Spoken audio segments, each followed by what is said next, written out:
Welcome to This Explainer. Okay, today we are diving straight into what might literally be the most massive and, let's be honest, potentially controversial shift in India's fuel policy in decades. We're talking about a grand pivot away from traditional, pure fossil fuels, and we're going to figure out if a true fuel revolution is actually taking place right under our noses. I mean, think about it. Are you ready to fuel your car with sugarcane and corn? It sounds a bit like science fiction, doesn't it? But the surprising reality is that your daily commute might very soon be powered by agricultural wastes rather than pure petrol. Imagine pulling up to the pump and filling your tank with the remnants of last season's harvest. It's a wild thought. Section 1. India's crude oil problem and the massive cost of dependency. To understand why this shift is happening, we have to look at the massive economic villain driving it all. Right now, nearly 85% of India's crude oil is imported from countries like Saudi Arabia, Iraq, and Russia. That means an overwhelming majority of the energy keeping the nation moving is entirely reliant on external, global forces. 5 million. Let that number sink in for a second. That is the sheer, mind-boggling scale of barrels of crude oil consumed by India every single day. When you're importing 85% of 5 million barrels daily, it means that every single time there's a tiny spike in global oil prices, it doesn't just cost a little bit more, it costs the country billions of extra dollars. And this import dependency triggers a really harsh and immediate domino effect. If global crude oil prices rise from, say, $70 to $100 a barrel, the resulting shockwaves weaken the Indian rupee and severely inflate the national trade deficit. But most importantly for you and me, that heavy burden eventually lands right in the everyday consumer's wallet through much higher fuel prices and widespread inflation. Section 2. What exactly is ethanol, the homegrown solution? So to be absolutely clear here, we're talking about domestically produced fuel-grade alcohol. This isn't drinking alcohol, folks. It's derived from crops like sugarcane, molasses, corn, broken rice, and agricultural residues. By producing this fuel domestically from local crops and damaged grains, the country can theoretically save billions in foreign exchange. It's quite literally turning farm waste into kilometers driven. Let's break down the blending math for you, because you've likely seen these labels around. E10 simply means a blend of 10% ethanol mixed with 90% petrol. E20 bumps that ratio up to 20% ethanol and 80% petrol. What's truly remarkable here is that India has impressively achieved its nationwide E20 target ahead of its original schedule. That actually makes this one of the world's fastest biofuel adoption programs. Section 3. Why promote E20 fuel? The 4 big benefits. Okay, so what's the actual payoff? Well, there are 4 massive wins here.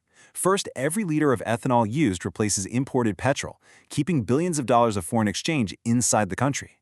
Second, it directly supports farmers. Instead of relying solely on food crops, they can sell excess sugarcane and agricultural waste, basically turning surplus inventory into immediate cash. Third, ethanol burns cleaner, which noticeably lowers carbon monoxide and harmful emissions. And fourth, building the infrastructure in ethanol plants drives fresh investments and creates employment straight into the rural economy. Moving on to Section 4, the hidden challenges and the complications of ethanol. Now for the plot twist. Because honestly, ethanol is absolutely not a perfect, flawless silver bullet, not by a long shot.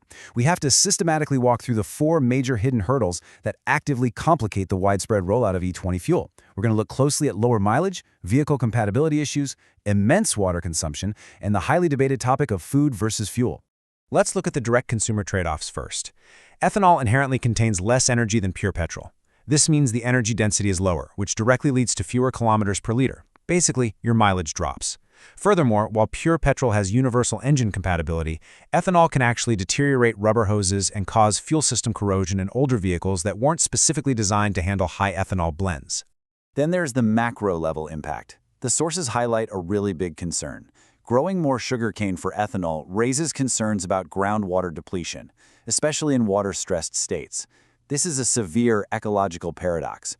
Sugarcane is a notoriously water-intensive crop. Add to this the economic paradox. If too much grain is diverted away from the food supply to produce fuel, there is a very real risk of driving up food prices. So the government has to tightly regulate feedstocks to balance basic food security with the ambition of fuel production. Section 5. How it affects you.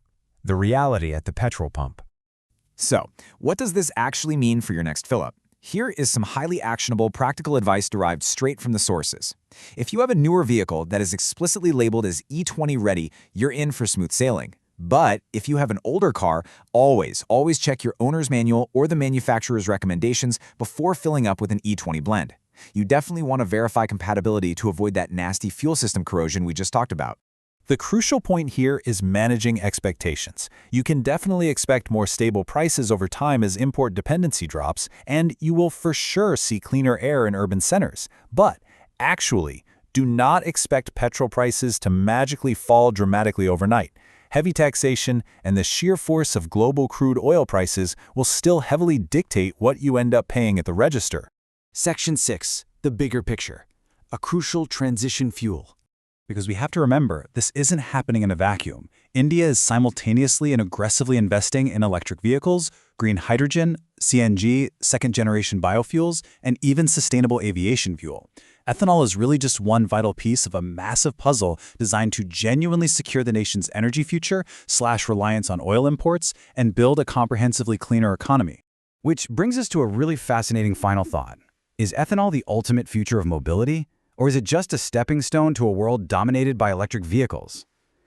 When you neutrally weigh the incredible economic benefits and farmer support against environmental trade-offs like water consumption and vehicle compatibility, well, the path forward is anything but simple. It's this complex balancing act between economic growth, environmental protection, and consumer reality. Thank you for joining me for this explainer, and I hope this leaves you questioning the fascinating road ahead. See you next time.